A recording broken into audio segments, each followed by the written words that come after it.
참배 예수님, 우리 함께 기도하고 시작하겠습니다. 성부와 성자 성령의 이름으로. 주님, 오늘 또 성령 충만히 내려주셔서 말씀에 깊이 맡기고 말씀 안에 담겨있는 은총을 또 바라보게 하소서. 예수님 사랑으로 불타게 하소서. 우리 주 그리스도를 통하여 비나이다. 성부와 성자와 성령의 이름으로. 아멘. 자, 그러면 우리 계속해서 우리 마태복음 말씀을 이렇게 나누도록 하겠습니다. 자, 오늘은 우리 황제에게 세금을 내는 문제에 대해서 함께 나눌 부분이죠. 자, 그러면 우리 황제에게 세금을 내야 될 것이냐 말아야 될 것이냐. 마태복음 22장 15절을 보겠습니다. 15절.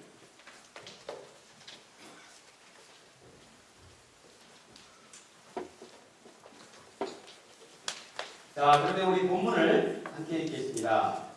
황제에게 세금을 내는 문제. 그때 시작. 그때 바리새인들이 나가서 어떻게 하면 말로 예수님께 올가매를 씌울까 하고 의논하였다. 그러고는 저희 제자들을 헤로데 가문들과 함께 예수님께 보내어 이렇게 말하였다. 스승님, 저희는 스승님께서 진실하시고 하느님의 길을 참되게 가르치시며 아무도 꺼리지 않으시는 줄 압니다. 과연 주님은 사람을 그 신분에 따라 판단하지 않으십니까? 그러니 스승님은 어떻게 생각하시는지 말씀해 주십시오. 황제에게 세금을 내는 것이 합당합니까? 합당하지 않습니까?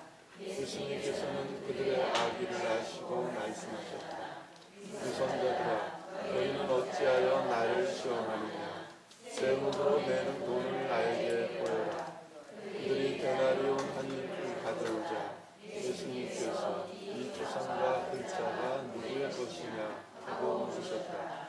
그들이 황제의 것입니다 하고 대답하였다. 그때 예수님께서 그들에게 이르셨다. 황제의 것은 황제에게 돌려주고 하느님의 것은 하느님께 돌려주라. 그들은 이 말씀을 듣고 경탄하면서 예수님을 두고 물러갔다. 예, 자, 그러면 우리가 오늘 황제에게 세금을 낼 것입니다. 예수님 이전에도 세금에 대한 이야기가 한 번 있었죠. 그때는 이제 황제가 아니라 성전세에 대한 이야기였는데, 성전세를 내냐고 물으십니다. 근데 예수님 뭐라고 말씀하시죠? 시몬아, 자녀들이 아버지 세금을 내는 것이 합당하냐 그렇지 않느냐? 안 돼도 되죠. 그러면 우리는 내지 않아도 될 것이다. 그러나 그런 일 때문에 이 시비에 말려들지 말고 그냥 내버리자. 그래가지고 성전세를 내시죠. 안 내도 되지만 그런 거에 괜히 휘말려서 큰 일을 그르칠 수 있으니까 휘말리지 말자, 이런 말씀을 이렇게 하십니다. 자, 오늘은 그럼 황제에게 세금을 내는 문제였는데요. 로마 시대에 이 세금 문제는 굉장히 민감합니다. 로마가 유럽 전역을 다스렸죠. 어마어마한 로마 제국을 다스립니다. 제일 중요한 게 뭘까요? 곳곳에서 식민 지배를 받고 있는 곳곳에서 폭동이 일어나는 거예요. 그러니까 첫째가 폭동죄입니다. 이 반란죄는 극형입니다. 최고 극형. 두 번째는 이 세금을 거부하는 죄예요. 그 어마어마한 대륙을 운영하려면 기금이 있어야겠죠. 두 번째는 세금을 거부하는 사람들은 주로 어떤 사람이겠습니까? 로마에 조금 이게 반감을 갖는 사람이 안 내려고 그러겠죠? 그러니까 세금 안 내는 걸 그냥 방치하면 그 사람들이 나중에 어떻게 되겠어요? 다 어떤 사람이 된다? 다 반란군이 이제 되는 거예요. 그러니까 어디서 세금을 거부한다는 얘기만 딱 들리면 가가지고 아예 그 지역을 그냥 초토화시켜버려요. 요즘 어디 충청도 지역에 AI 교류 독감이 발생했다 그러면 어때요? 그냥 그 일대 5km 반경 5km 이내 하여튼 싹 그냥 초토화시켜버리죠. 이런 이제 분위기예요. 이런 분위기. 어디에서 세금 안 낸다는 거부한다는 얘기만 나오면 난리가 나는. 자, 이런 살벌한 그것도 민감한 주제를 가지고 이제 예수님께 묻습니다. 세금을 내야 합니까? 자, 16절, 15절. 그때 바리사이들이 나가서 어떻게 하면 말로 예수님을 올가미에 씌울까? 라고 의논하였습니다. 야, 우리 세금을 갖고 한번 좀 골탕 먹여보자. 그래가지고 예수님께 묻습니다. 자, 16절 보겠습니다. 함께. 그러고는 시작. 그러고는 저희 제자들을 헤로데 당원들에게 예수님께 보내어 이렇게 말했다. 스승님, 저희는 주님께서 신실하시고 하나님의 길을 참되게 가르치시며 아무도 꺼리지 않으시는 줄 압니다. 과연 스승님은 사람을 끄신 분에 따라 판단하지 않으십니까? 예, 지금 바리사이들이 예수님을 극찬하죠. 예수님 언제나 진리를 말하시고 언제나 우리에게 생명을 말씀을 주시는 주님 존경합니다. 당신은 최고입니다. 질문 한 가지 드리겠습니다. 살짝 띄우네요. 왜 띄우죠? 동경에서 띄우나요? 정신 못 차리라고. 그러니까 사람은 누가 살짝 띄워주면 이 정신이 왔다 갔다 해버려요. 이럴 때 이제 오버하게 되죠. 네, 사람이 망가지는 건 오버해서 망가지는데 대부분 뛸 때 망가져요. 뛸 때. 그러니까 누가 띄워줄 때 잘해야 돼요. 자, 이 예수님을 막 팍 띄웠습니다. 완전 팍 띄우고서 자, 17절 보겠습니다. 그러니 시작. 그러니 스승님은 어떻게 생각하시는지 말씀해 주십시오. 언제에게 세금을 내는 것이 합당합니까? 합당하지 않습니까? 예, 아주 민감한 정치적 질문을 합니다. 세금을 내지 마 이렇게 하면 즉각적으로 그냥 보안대 요원이 나와가지고 하여튼 그냥 끝장나는 거예요. 그럼 내라 그러면 이제 이스라엘에 또 독립운동을 하는 사람들이 있어요. 독립운동, 열렬당원 뭐 이런 사람들. 이런 사람들은 이제 예수님은 이 매국노다 딱 치켜버리면 누가 예수님 말씀을 듣겠습니까? 안 듣겠습니까? 안 듣겠죠. 그러니까 내라고 해도 죽음이고 내지 말라고 해도 죽음이고 아주 난감한 질문을 받았습니다. 자, 이런 질문을 받았는데 그러면 우리 18절 보겠습니다. 예수님께서는 시작.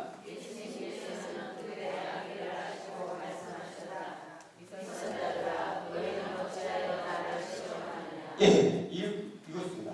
여러분, 예수님은 언제나 진리를 말하시죠? 언제나 생명을 말하시죠?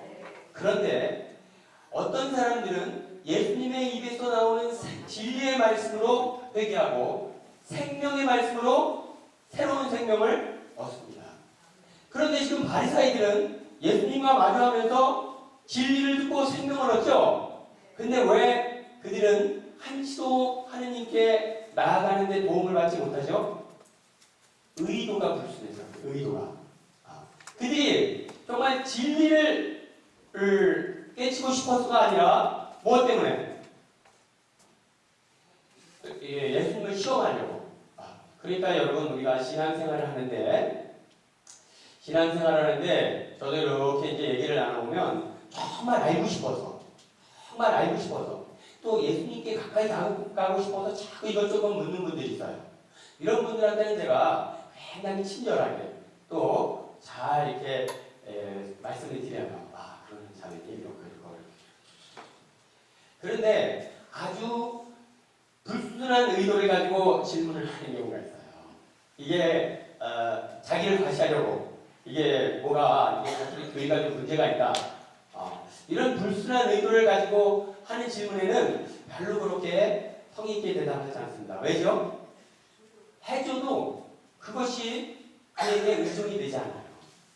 그냥 그러니까 그런 측면에서 우리가 참 의도가 굉장히 중요하다. 더 뭔가를 알고자 하는 마음으로 우리 뭔가를 질문이라는 건 굉장히 중요합니다. 질문은. 근데 뭔가를 좀 알고자 하는 더 하나님께 가까이 가고자 하는 마음으로 질문한다면 그 질문은 굉장히 은총의 질문이 되죠. 자, 그렇지만 그런 것들 마치 그 질문을 통해 뭔가 신앙에 문제가 있는 것 같은 이런 부분들, 또 자기가 자기를 내세우려는 그런 마음을 갖는다면 그런 질문은 크게 도움이 안 된다. 지금 바리사이가 그런 질문을 하고 있습니다. 자, 19절 볼까요? 세금으로 시작. 세금으로 낸 돈을 나에게 보여라. 그들이 되나려 하느님을 물어보자. 예수님께서 이 조선과 같은 자가 누구의 것이냐 하고 물으셨다. 예.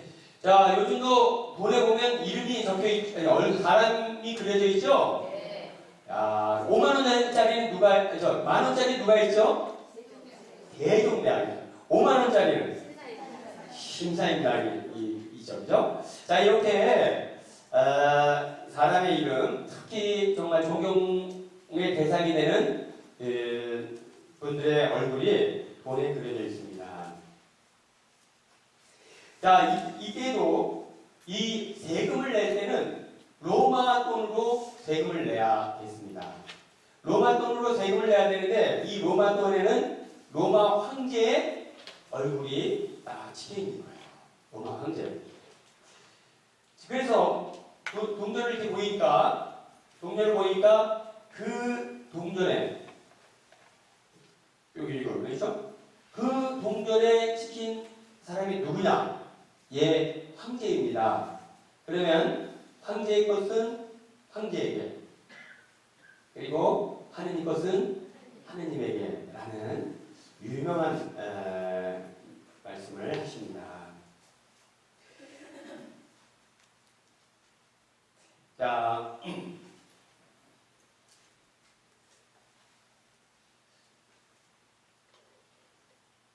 그러면 여러분, 만약 예수님께서 황제의 것은 황제에게 주시오 이렇게 했다면 어떻게 했을까요?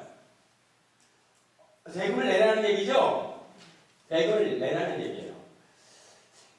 그런데 황제의 것은 황제에게 말씀하시고 하느님 것은 하느님께 이렇게 말씀하시면서 이제 새로운 어떤 차원의 말씀을 하시는데 이 동전이 로마 황제의 얼굴이 그려져 있습니다. 그러니까 로마 황제에게 세금을 내죠? 세금을 냅니다. 그런데 여러분, 지금 로마 황제에게 세금을 내는 내 마음 안에는 누가 새겨져 있죠? 우리는 누구 모습으로 창조되었죠? 그러니까 내 안에는 누구의 얼굴이 찍혀있죠? 자, 그러면 황제 얼굴이 찍힌 것은 황제에게, 하느님 얼굴이 찍힌 것은 누구에게? 하느님에게. 그러니까 여러분, 내가 이 황제 찍힌 것은 황제에게 내는데 네 마음에는 누구 얼굴이 찍혀있느냐?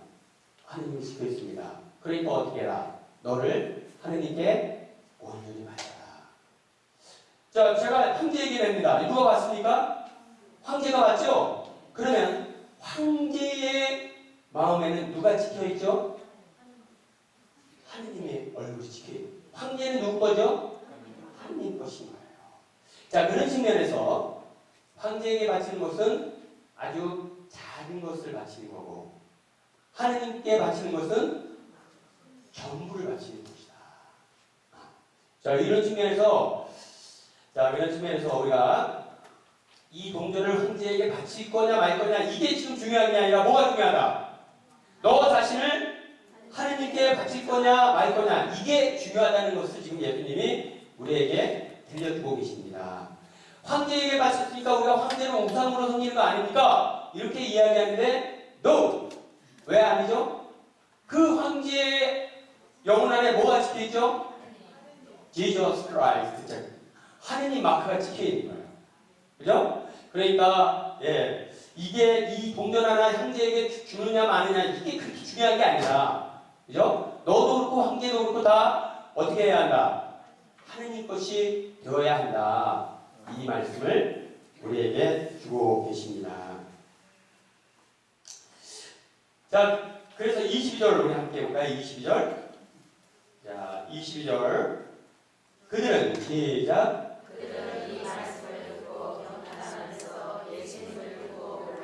네, 예수님 올가매라고 딱 감동을 탔는데 아주 뜻밖의 말씀을 들으면서 아주 뜻밖의 말씀을 들으면서 그들이 경탄했다, 감탄했다. 그죠? 첫째는 그들이 교묘하게 이 함정에서는 빠져나갈 수 없을 거야 라고 이거 완벽한 걸림돌이야. 그래가지고 딱 했는데 그것을 가볍게 넘어섰죠. 그러니까 그런 것에서 오는 감탄일 수 있어요. 또 하나의 감탄은 뭐죠? 비록 우리는 함정을 받지만 그 함정을 넘어서면서 주신 하느님 예수님의 말씀이 무슨 말씀이다? 진리의 말씀, 생명의 말씀입니다. 그러니까 그 진리와 생명의 말씀에 꽂혔습니다. 어디에? 그 말씀을 듣는 사람들 마음에 꽂혀서 그들이 감탄을 했습니다. 이제는 이 동전 하느님께 황제에게 주느냐 아니냐가 중요한 게 아니라 뭐가 중요한 게 됐죠? 나 자신을 하느님께 바치느냐 그렇지 않느냐가 중요한 문제가 된 거예요. 그러니까 이제는 지금까지는 세금을 바쳐야 된다고 주장했던 사람이 있고 세금을 바칠 필요가 없다고 생각하는 사람 이렇게 좀 계속 옥시각시 싸우고 있었습니다. 그런데 이 둘을 다 이제 만족시킵니다. 세금을 바쳐야 된다는 사람은 어때요? 이거 세금을 바치면서도 마음 한구석에는 조금 때리치겠죠? 이거 바칠 때마다 이 매국노야. 너는 하느님인지 문과리로 이제 못 들어간다 말이야. 이렇게 하니까 마음 한구석에는 좀 양심의 가책이 있겠죠? 근데 이제 예수님 그 말씀 드리면서 어떤 상황이 됐죠?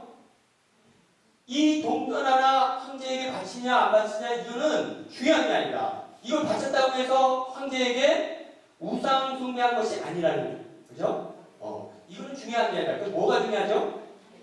나 자신을 하느님께 바치냐 안 바치느냐가 중요한 거지. 이거 바쳤다고 해서 내가 매국노 같은 것도 아니고 아무것도 아니다. 그러니까 바치더라도 이제 자유롭게 바치겠죠? 네, 자유롭게 바칩니다. 바치면 안 된다고 이야기하는 사람들. 바치면 안 된다고 이야기하는 사람들은 왜죠? 그거는 나라를 팔아먹는 것이고 하느님을 팔아먹는 것이라고 생각했기 때문에. 그런데 예수님 말씀 드리면서 무엇을 알게 되죠? 이거를 동전 하나 황제에게 건네는 게 나라를 파는 것도 아니고 하느님을 파는 것도 아니라는 사실을 알게 되죠. 뭐가 진정으로 하느님을 팔아먹는 거죠? 너 자신의 주인이 너인 것처럼 행세하는 게 그게 너 하느님을 팔아먹는 것이고 그게 우상 숭배다. 너의 주인이 누군지를 모르고 살아가는 것이 그게 우상 숭배다. 이걸 알게 됐죠? 그러니까 이제 이 바치냐 안 바치냐의 문제가 자유롭게 됐어요. 물론 그 사람은 자기 도신에 따라 난 그래도 안 바쳐. 안 바치더라도 문제없어요. 그런데 예전에는 안 바치고 나서 이제 안 바쳤으니까 나는 됐다. 이렇게 생각했어요. 나는 안 바쳐 목숨 걸고 안 바쳤으니까 나는 하느님께 할 도리를 다 했다. 목숨 걸고 동전 세금 안 냈다고 해서 하느님 앞에 할 도리를 다 한 겁니까? 뭐가 그럼 할 도리를 다 한 거죠? 너 자신을 하느님께 바치느냐 바쳤느냐가 하느님 앞에 할 도리를 다 했느냐 그렇지 않느냐를 결정하게 된다는 거죠. 그렇죠? 그래서 우리가 카이사르의 로마 황제의 얼굴이 찍혀있는 누구는 로마 황제로, 에게로. 하느님의 얼굴이 찍혀있는 나는 누구에게로? 하느님께로 응원하는 우리 신앙인이 됩시다. 네. 자, 그러면 우리 다음 부활 논쟁에 대해서 우리 함께 보겠습니다. 부활 논쟁. 그날 해볼까요? 시작. 그날 부활이 없다고 주장하는 사람들이 예수님께 다가와 물었다. 스승님, 모세는 어떤 사람이 자식 없이 죽으며 그의 형제가 죽은 이의 아내와 혼인하여 그의 형사를 일으켜주어야 한다고 하였습니다. 그런데 저희 가운데 7 형제가 있었습니다.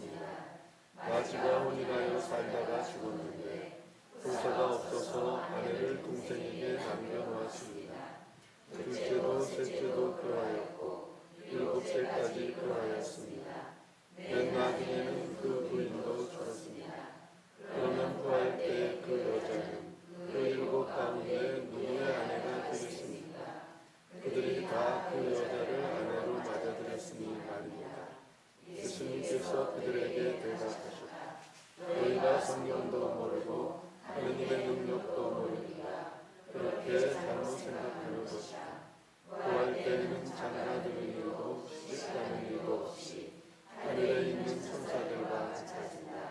그리고 죽은 이들의 부활에 관해서는 하느님께서 너희에게 하신 말씀을 듣고 하느니라. 나는 아브라함의 하느님, 이삭의 하느님, 야곱의 하느님이다 하고 말씀하셨다. 그분께서는 죽은 이들의 하느님이 아니라 사는 이들의 하느님이시다. 군중은 이 말씀을 듣고 그분의 가르침에 감탄하였다. 자, 이번에 이제 부활 논쟁에 대해서 우리 함께 나누겠습니다. 먼저 이스라엘에는 부활이 없다고 주장하는 사두가이들이 물었다. 이렇게 있죠? 그 다음 예수님 시대에는 사두가이파가 있었고 또 누가 있었죠? 바리사이파가 있었고 이렇게 크게 대표적으로 두 파가 있었습니다. 사두가이는 어떤 집단이죠? 사제 집단이에요. 사제 집단. 예루살렘 성전에서 제사를 지내는 사제 집단. 바리사이파는 어떤 집단이죠? 그냥 조금 뭐랄까 지금으로 말하면 사두가이는 사제 집단이라고 한다면 바리사이는 수도자와 고급 평신도, 굉장히 실력을 갖춘 평신도 집단으로 이렇게, 그러니까 평신도 학자 출신으로 이렇게 나눠 볼 수 있습니다. 자,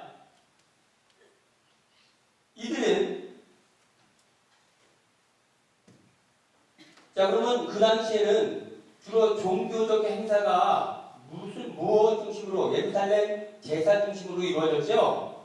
그러니까 누가 더 파워가 있겠어요? 사두가이파라 파워가 있어요. 힘이 있다, 힘이. 자, 그 당시 이스라엘을, 사두가이가 힘이 있으면 그 당시 이스라엘을 이끌고 가는 주 핵심 세력이 누구다? 사두가이라는 거예요. 그러면 지금 누구 지배를 받고 있죠? 로마 지배를 받고 있어요. 그러면 그 당시 이스라엘을 잘 좀 이끌어 가려면 누구랑 이렇게 좀 호흡이 잘 맞아야겠어요? 로마 세력과 호흡이 잘 맞아야겠죠? 그래서 로마 세력과 상당히 이렇게 결탁이 돼 있었습니다. 종교 지도자들이. 자, 이런 상황이었고, 두 번째로는 사두가이는 부활이 없다. 사람이 죽으면 그만이지 다시 살아나는 일은 없다. 그리고 다시 살아나도 걱정이다. 그죠? 야, 그거 막 90이 돼가지고 제대로 걷지도 못하는 우리 어머니 돌아가셨는데, 그래 난 그 고생하시는 거 보면서 참 안타까워가지고 마음이 참 이게 천갈래 망갈래 했는데 그 양반 다시 살아나시면, 아유, 그걸 어떻게 또 보냐, 그 고통받는 거를. 그죠? 자, 이런 상황이 이제 이런 마음들을 가지면서 부활이란 없다. 이렇게. 반면에 바리사이는 부활은 있다. 그리고 영적인 존재들도, 천사들도 있고 영적인 존재도 있다. 이렇게 대표적으로 나눠 있습니다. 자, 그래서 이제 사두가이들이 부활 논쟁을 가지고 예수님과 일절을 겨룹니다. 자, 24절을 보겠습니다. 스승님, 시작. 스승님, 벗어나 다른 사람이 자식으로 보시려면 그의 그라자는 나와오나요? 그의 역사를 일으켜줘야 한다고 하였습니다. 네, 이렇게 해서 이제 형제들이 많은데, 남자 형제들이 죽으면 자식이 없이 죽으면 동생이 형수를 아내로 맞아서 그 형수가 자식을 갖도록 대를 이어주는 것, 이거를 고엘이라고 이렇게 이야기합니다. 고엘이라고 이야기하고, 요거는 형수를 아내로 맞는 제도다. 그래, 형이 죽으면 형수를 아내로 맞는 제도다. 그래서 형사수혼법 이렇게 이야기해요. 형이 죽으면 수혼법, 형수를 아내로 맞는다. 자, 이런 법이 있는 것은 이제 그 글쎄요, 요즘은 이렇게는 안 하죠, 그죠? 이렇게 안 하는데 예전에는 이게 필요했어요. 왜 필요하죠? 그 당시에는 여성 혼자 살아간다는 것이 참 힘겨운 세상이었어요. 누가 공태가 되어주지 않으면 혼자 살아가는 게 힘든 세상이었다. 두 번째는 형이 자식 없이 죽으면 이제 그것으로 그냥 형은 이 세상의 끝이죠. 형은 이 세상 후사가 없으면 그것으로 끝이라고 생각했어요. 그런데 그래서 형의 후사를 형의 이름을 이 세상에 남길 수 있는 사람을 만들어줘야 된다. 그래가지고 이제 자식을 낳아주는 거예요. 형의 이름으로 이렇게 하는 거죠. 일단은 좋은 취지에서 이제 그렇게 했습니다. 자, 그런 법이 있었는데 그러면 첫째가 죽고 첫째 형이 죽어서 둘째 아들이 형수를 아내로 만들고 살다가 또 둘째도 죽었는데 형수가 아기를 못 낳고 셋째도 죽었는데 형수 이렇게 일곱이 다 죽었으면 나중에 그 형수가 다시 살아난다 그러면 그 일곱 사람 중에 누구 한 분 살아야 됩니까?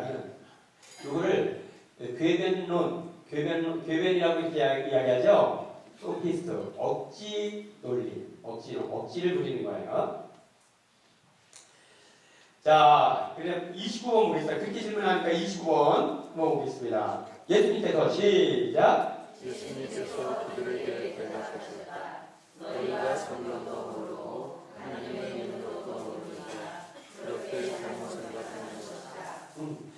자, 그들은 없다고 이렇게 주장하는데 사실 없는 게 아니라 있다. 있는데 어디에 있죠? 성경에 있다. 성경에. 자, 우리 한번 성경 보겠습니다. 이사야서 29장 19절을 보겠습니다. 이사야서 29장 10절.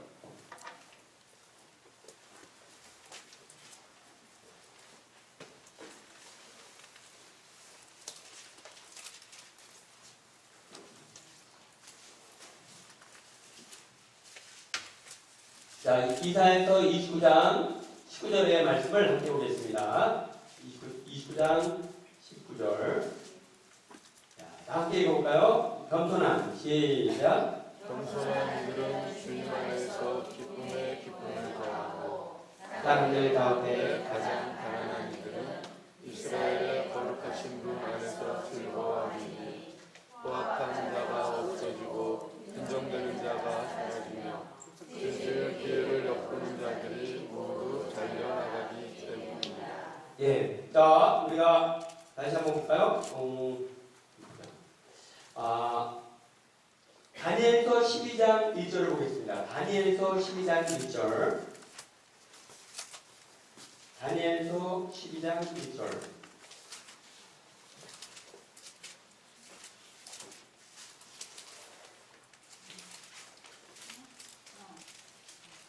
다니엘서 12장 1절에서 3절의 말씀 보겠습니다.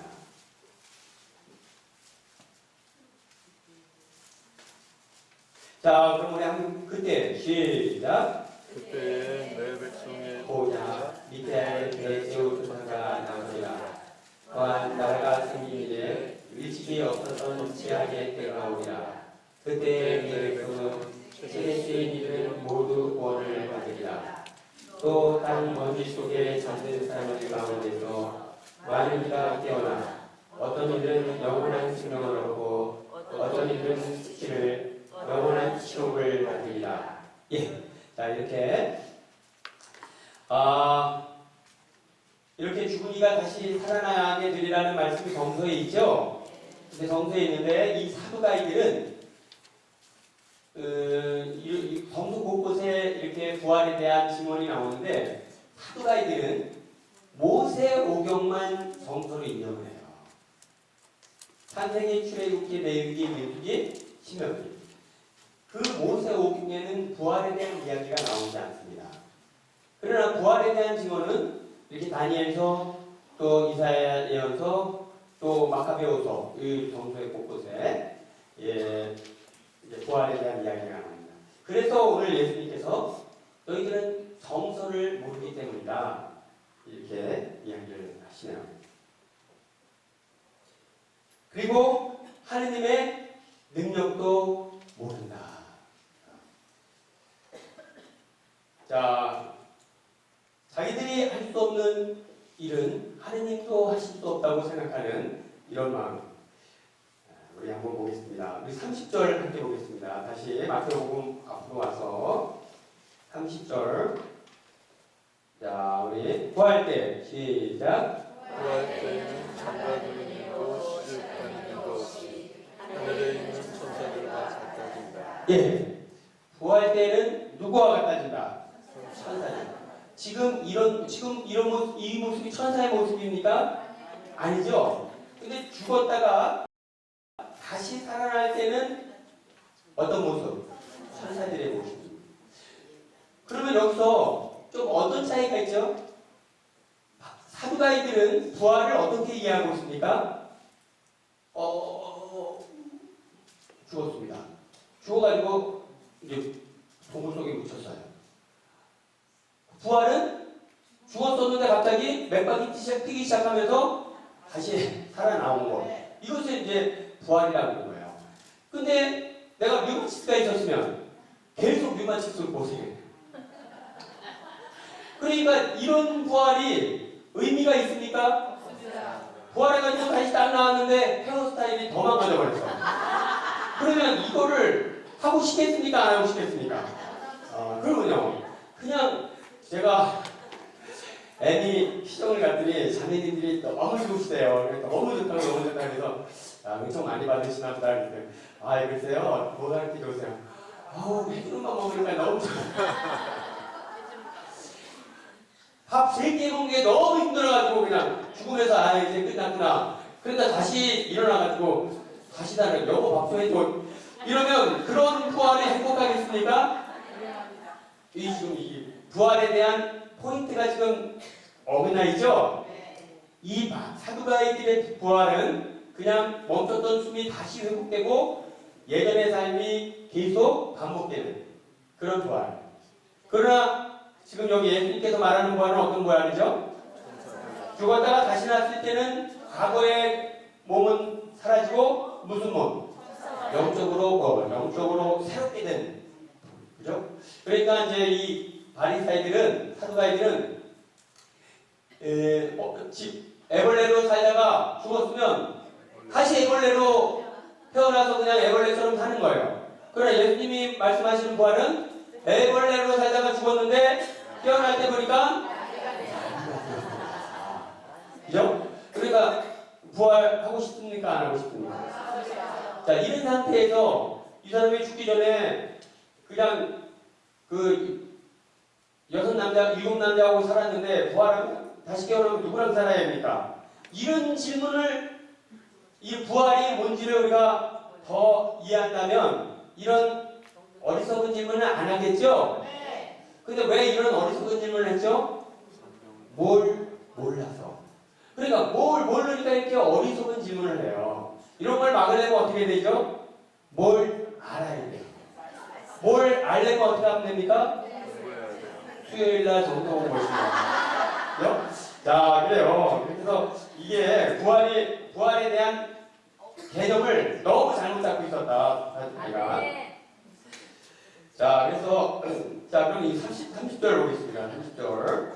예. 자, 부활 때는 시작. 구할 때에는 장관이 있고 시집간이 없이 하늘에 있는 천사들과 같아진다. 예. 그리고 시작. 그리고 죽은 이들의 부활에 관해서는 하나님께서 너희에게 하신 말씀을 읽어주자. 예, 이렇게. 자, 그래서 우리가 부활 때는 이제 천사와 같이 된다고 하니까 우리의 몸은 지금 이 상태로 우리가 관속에 들어가면 부활할 때 지금 이 상태로 일어나는 건 아니라고 말씀드렸죠? 그럼 어떤 상태인가? 고린도전서 15장 보겠습니다. 고린도전서 15장 42절.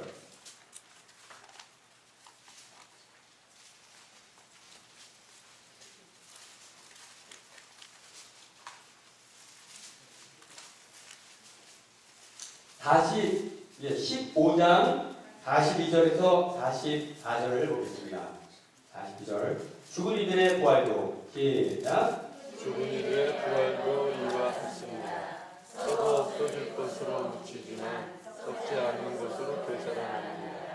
비천한 것으로 묻히지만 영광스러운 것으로 될 사람 아니라 약한 것으로 묻히지만 강한 것으로 될 사람 아니라 물질적인 몸으로 묻히지만 영적인 몸으로 될 사람 아니라 물질적인 몸이 있으면 영적인 몸으로 있습니다. 성경에는 이렇게 기록되어 있습니다. 첫 인간 아담이 생명자 되었다. 마지막 아담은 생명을 영이 되었습니다. 예. 자, 이렇게 해서 영적인 몸으로 다시 태어난다. 그런데 여러분, 그러면 부활을 했을 때 지금과는 아주 다른 어떤 차원의 모습으로 우리가 다시 이제 부활을 하겠죠? 그러면 전혀 다른 차원의 모습으로 부활을 했을 때, 그럼 지금 나의 모습과 부활한 나의 모습은 어떤 연관성이 있을까요? 없을까요? 왜 있다고 생각하시죠? 예수님께서 부활하셨을 때 사람들이 알아봤습니까? 못 알아봤어요. 처음에 못 알아봤어요. 아주 다른 차원의 존재로 부활하셨기 때문에 못 알아봤어요. 그런데 한참 보고 나니까 야 이거 예수님 아니야? 알아보죠? 왜? 그럼 어떻게 알아봤죠? 그러니까 어떤 이유인지는 정확히 알 수 없지만 이 부활한 예수님의 모습이 살아생전의 모습과 어떤 유사성이 있다는 거예요. 공통점이 있다는 겁니다. 그러니까 내가 지금 이렇게 살다가 죽어서 부활하면 아주 새로운 존재로 내가 부활하게 되는데, 그런데 지금의 모습과 아주 무관한 것은 아니다. 뭐가 연관이 있습니까? 뭐가 연관이 있을까요? 얼굴 색깔이 연관이 있을까요? 사랑입니다. 우리 각자 품고 있는 사랑이 다르죠? 그 사랑의 사랑이 내가 부활한 나의 모습은 지금 내가 지금 품고 있는 이 사랑과 연결. 어떤 사람은 어떤 사람은 이런 사람, 어떤 사람은 이런 사람. 사랑의 정도가 사람을 식별하게 만들 것이다. 그렇죠? 그러니까 우리가 살아생전에 어떻게 해야겠습니까? 사랑을 많이 키워야 한다. 하느님에 대한 사랑, 이웃 사랑. 그러니까 이 세상에서 이쁜 얼굴 가지려면 어떻게 하죠? 태반 주사 맞으면 되죠? 그런데 저 세상에서 이쁜 얼굴 가지려면 어떻게 하면 됩니까? 사랑. 사랑을 많이 품고 하나는 품고 살다가 세상을 망하는 사람은 부활의 모습도 다르다. 그렇죠? 자, 그래서 우리가 사랑을 하나는 품고 사랑하는 신앙이 됩시다. 자, 그러면 우리 고린토전서 13장 8절 볼까요? 고린토전서 13장 8절.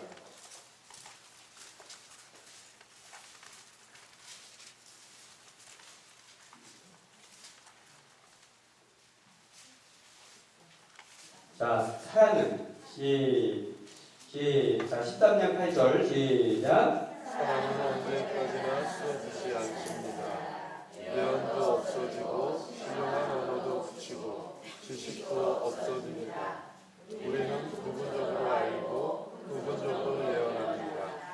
그러나 온전한 것이 오면 부분적인 것은 없어집니다. 예. 자, 그리고 13절. 그러므로 시작. 그러므로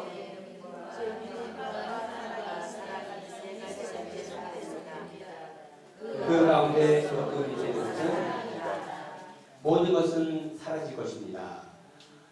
내 육신도 썩어 없어질 것이고 모든 것들이 다 없어질 것입니다. 마침내는 무엇도 없어지죠? 믿음도 없어질 것입니다.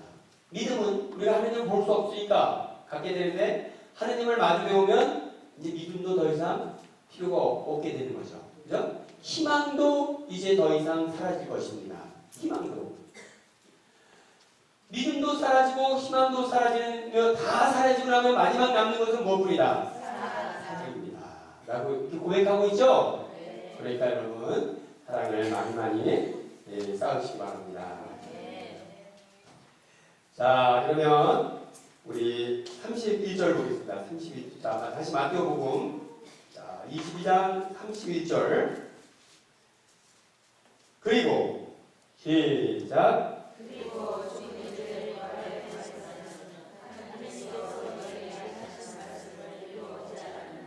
네.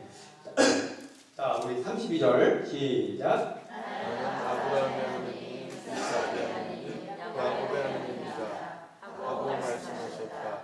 그분께서는 죽은 이들의 하나님이 아니라 사한 이들의 하나님이시다. 이들은 이 말씀을 듣고 그분의 가르침에 감탄하였다. 네. 자, 여기서 하나님 예수님께서 이제 부활에 대해서 말씀하시는데 너는 구약 성서를 읽어보지 못했느냐? 하나님은 나는 아브라함의 하나님께서 모세에게 당신 누구십니까? 나는 아브라함의 하나님, 이삭의 하나님, 야곱의 하나님이다. 이렇게 말씀하셨어요. 근데 여기 이제 하나님이다 이렇게 이게 현재형으로 됐어요. 현재형. 원래대로 하면 어떻게 해야죠?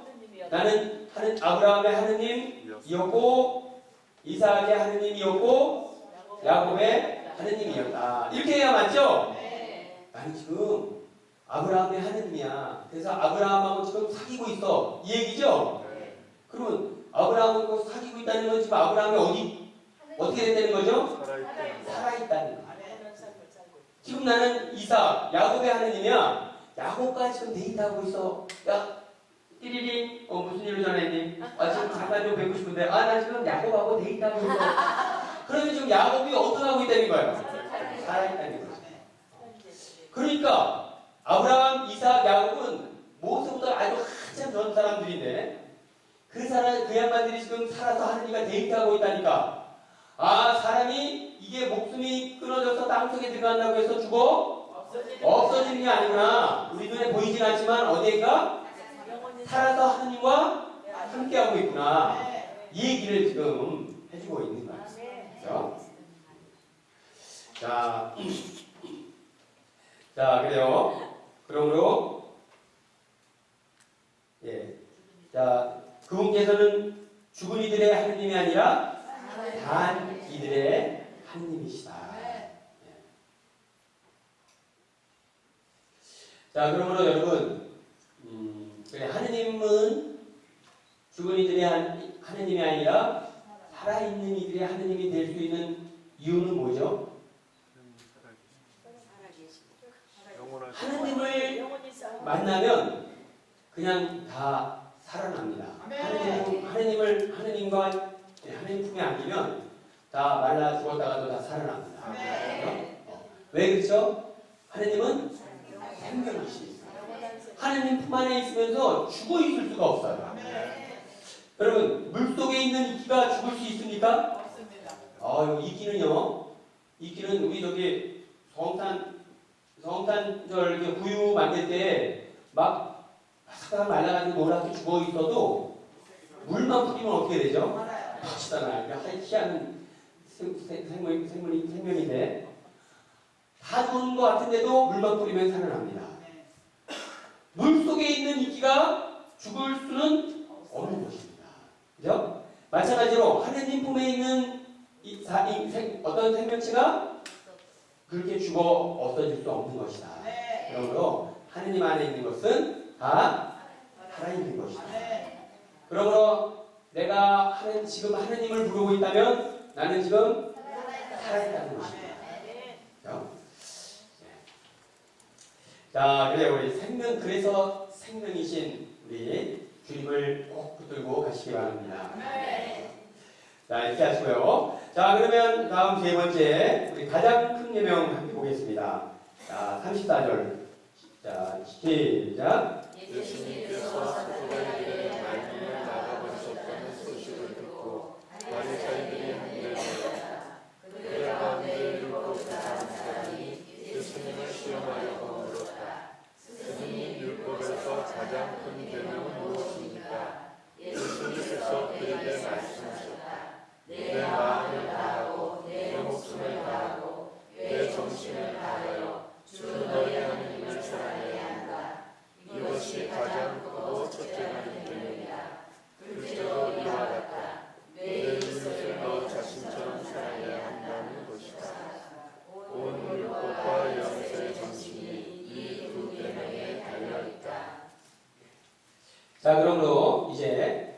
예수님께서 사두가이들의 말문을 막아버리셨다는 소식을 듣고 이게 누가 등장하죠? 바리사이가 등장해요. 사두가이와 바리사이는 라이벌 관계죠. 그래서 이제 사두가이가 야 우리가 예수라는 사람 손 좀 봐줄게. 딱 그러고 손 좀 보려고 했는데 세금을 내는 문제로 해가지고 오히려 그냥 역전됐죠. 그러니까 이제 뭐라고 그래? 바리사이가 야 사두가이 좀 비켜. 니들 시각으로 안 돼. 자 우리가 가야지. 그리고 이제 예수님과 일절을 겨루기 위해 왔습니다. 자 예수님께서 사두가이의 말문을 막아버리셨다는 걸 듣고 바리사이들이 한데 모였다. 자 그들 가운데 자 35절 볼까요? 시작.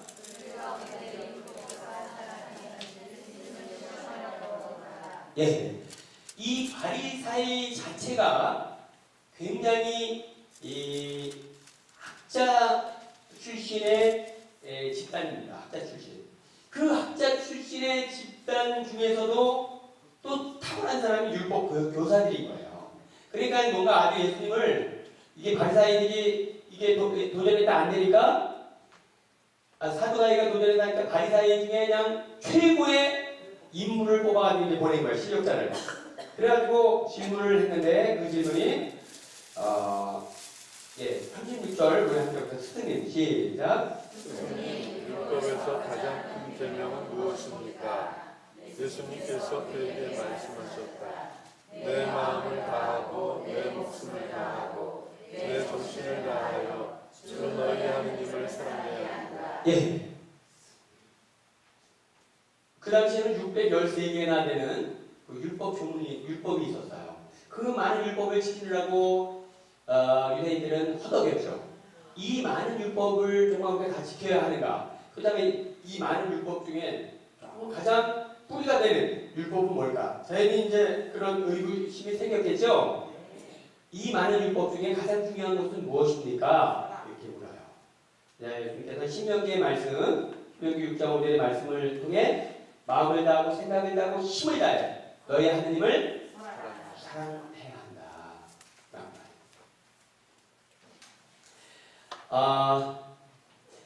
한다. 왜 하느님을 마음을 다하고 생각을 다하고 힘을 다하고 생명을 다해서 사랑해야 하죠? 여기서 사랑한다는 것은 뭡니까? 막 붙들고서 놓지 말라는 거예요.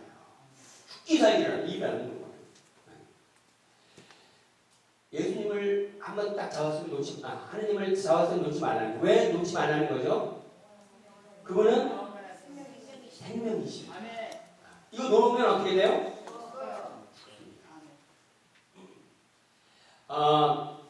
네, 그러므로 우리가 정말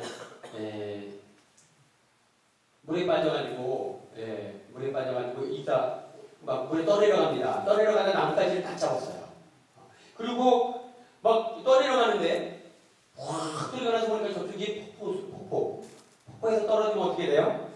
죽어요. 그래서 이제 죽었구나 했는데 나뭇가지가 있어서 나뭇가지 딱 잡았어요. 자, 이제는 이거를 붙들고 있으면 사는 것이고 놓치면 죽는 거. 어떻게 잡아야겠습니까? 마음을 다하고 생각을 다하고 힘을 다해서 누가 저쪽에서 열받게 한다고 야 너 죽어 이러면 어떻게 돼요? 안 되겠죠? 네, 이거는 저기서 뭐 무슨 이거 놓으면 큰일 납니다. 이거 그렇게 하나님 꼭 붙들고 가라는 거예요.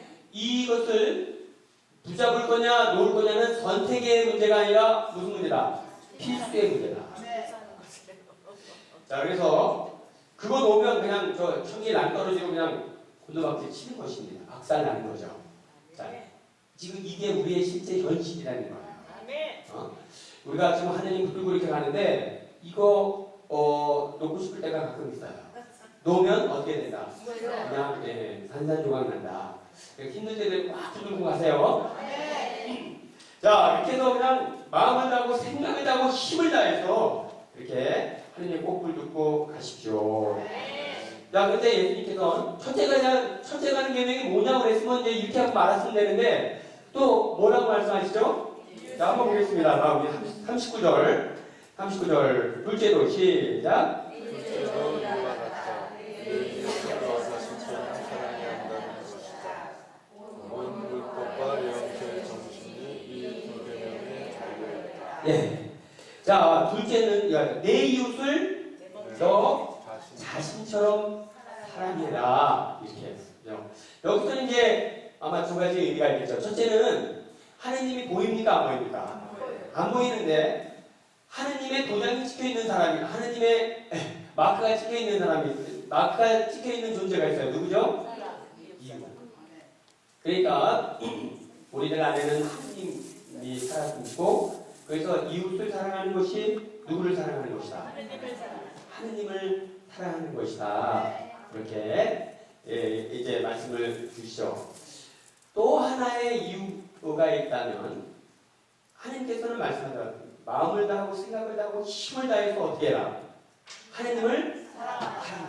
그리고 이 하느님 꼭 붙들고 있는 손은 그냥 하여튼 이를 악물고 죽기 살기라고 꽉 붙들고 가라. 이런 말씀을 하시죠.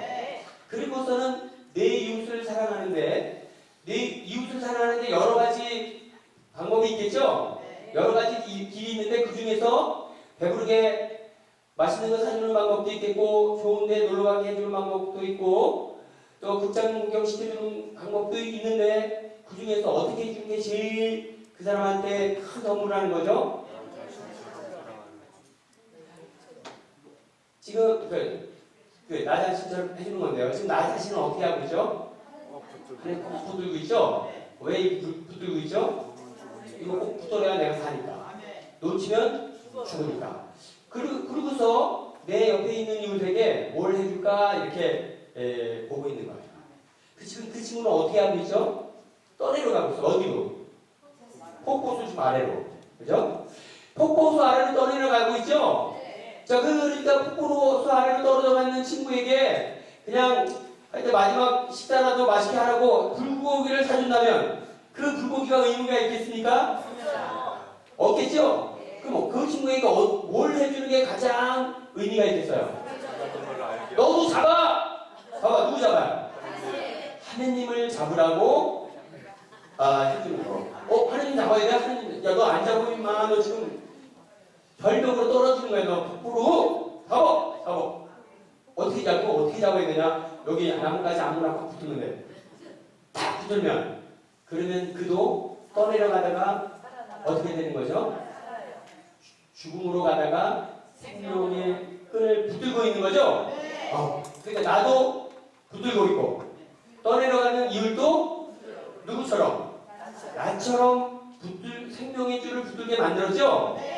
이렇게 내 이웃이 너 자신처럼 사랑해라. 이 부분은 바로 네가 하느님 붙들고 생명의 나라에 가는 것처럼 네 자신도 어떻게 해라? 생명의 나라에 가도록 도와주라. 그러니까 여러분 이웃 사람 중에 많이 있습니다. 맛있는 거 사주는 거 있고 좋은 데 데려가는 거 있고 여러 가지 많이 있죠? 다 중요하고 좋은 일이지만 최고의 이웃 사랑은 뭐다? 선교입니다. 하느님 사랑하도록 해야 됩니다. 그러니까 하느님 모르는 사람에게 영세받고 예수님 주님으로 받아들여. 영세받고 이렇게 신앙을 전하는 거. 신앙생활을 하는 사람들에게 신앙 세례를 받고 지금 연속 보느라고 정신없는 친구한테 야, 우리 성서 공부하러 가자. 우리 기도회 가, 철야 가자. 이렇게 해서 신앙의 불을 붙여주는 거. 이게 뭐다? 최고의 이웃사랑이라는 것입니다.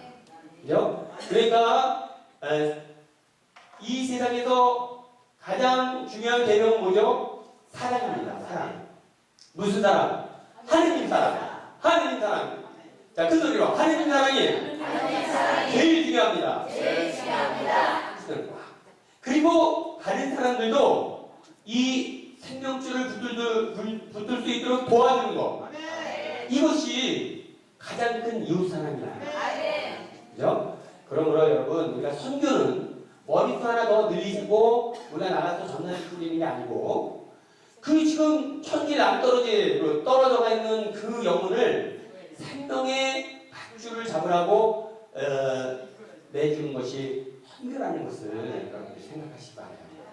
그리고 선교를 통해 여러분의 한 영혼을 하나님께 인도했다면 아주 큰 사람 대접을 받을 거예요. 그러니까 적어도 여기 계신 분들은 신앙이 너무 좋잖아요. 그죠? 신앙생활이 좋다고 하면서 그거 주위에 있는 사람 신앙생활 하든 말든 관심 없고 나 혼자만 막 할렐루야 할렐루야 할렐루야 하면 안 되겠죠? 예, 예수님께서는 너 자신처럼 그렇게 네 이웃을 사랑해라. 너 자신처럼 되도록 이웃을 인도해라. 이렇게 우리를 초대하십니다.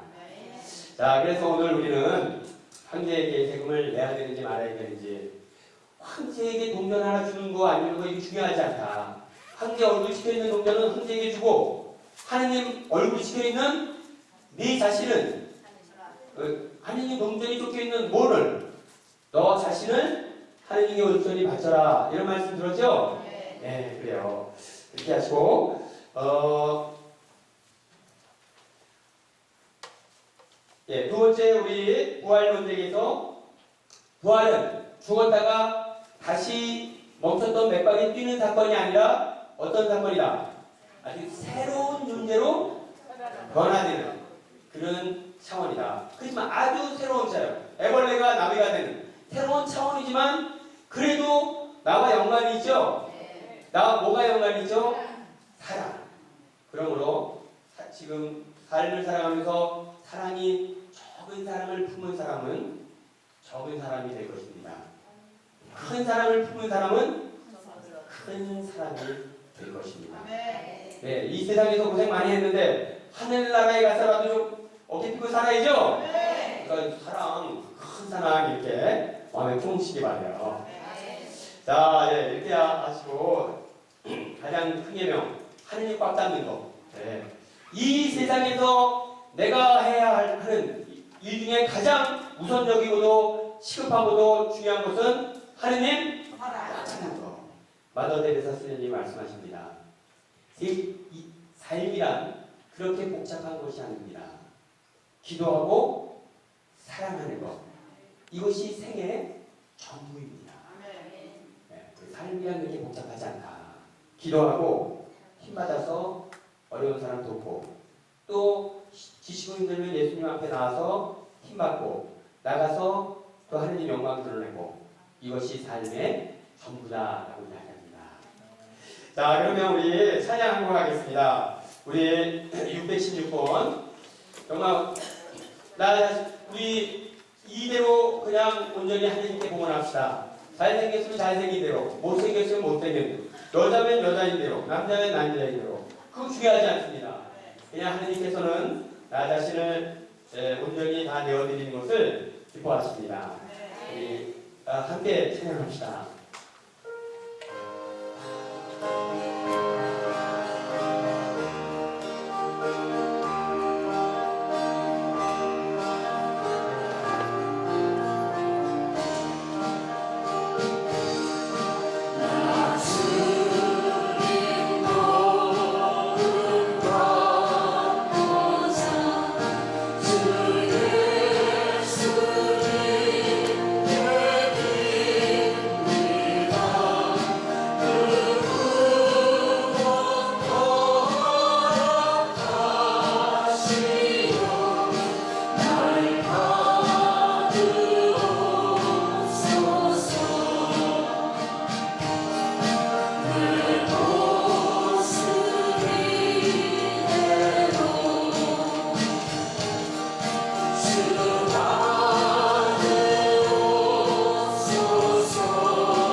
속에 묻히겠지만 우리는 다시 살아날 것입니다.